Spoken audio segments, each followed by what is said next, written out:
गंगा किनारे एक गरीब मछुआरा रहता था। उसका नाम था रामू। वह मेहनती था, लेकिन उसकी किस्मत हमेशा उसके खिलाफ रही। दिन भर नदी में जाल डालता, मगर मछलियां कम ही फांसती। परिवार भूखा प्यासा रह जाता। एक रात जब चांदनी गंगा पर चमक रही थी, रामू अकेला अपनी नाव लेकर मछली पकड़ने निकला। अचानक धूप से घिरा एक अजीब रास्ता उसे दिखा। वह नाव से उतरकर उस रास्ते पर चल पड़ा। वहां उसे एक पुराना टूटा पड़ा गांव मिला। चारों ओर सन्नाटा था।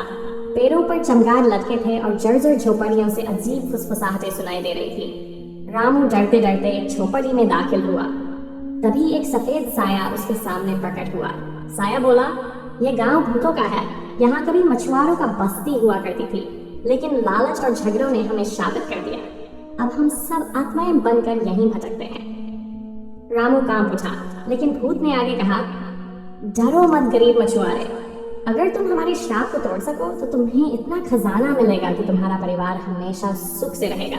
रामू ने साहस जुटाकर पूछा, कैसे टूटेगा ये श्राप? भूत बोला, नदी के बीचों बीच एक डूबा हुआ मंदिर है। वहां रखी मछली की सुनहरी मूर्ति हमें मुक्त कर सकती है, लेकिन ध्यान रहे, वहां भयावह आत्माएं पहरा देती हैं। रामू ने हिम्मत दिखाई और अगली रात मंदिर की ओर नाव खेली। पानी अचानक तूफान की तरह उबलने लगा। बड़ी बड़ी काली मछलियां उसके चारों ओर चक्कर काटने लगी। रामू ने जाल फेंका और अपनी जान पर खेलकर मूर्ति बाहर निकाल ली। जैसे ही उसने मूर्ति गांव में रखी, चारों ओर तेज रोशनी फैल गई। भूतों की कराहट धीरे धीरे शांति में बदल गई। सब आत्माएं मुक्त हो गई और आसमान की ओर उड़ गई। गांव फिर से उज्जवल दिखने लगा। भूत का साया आखिरी बार रामू के सामने आया और बोला, तुमने हमें मुक्ति दी, ये खजाना तुम्हारे लिए है। अब तुम्हारा परिवार कभी भूखा नहीं रहेगा। रामू सोने चांदी और ढेर सारी मछलियों से भरे बर्तन लेकर अपने घर लौटा।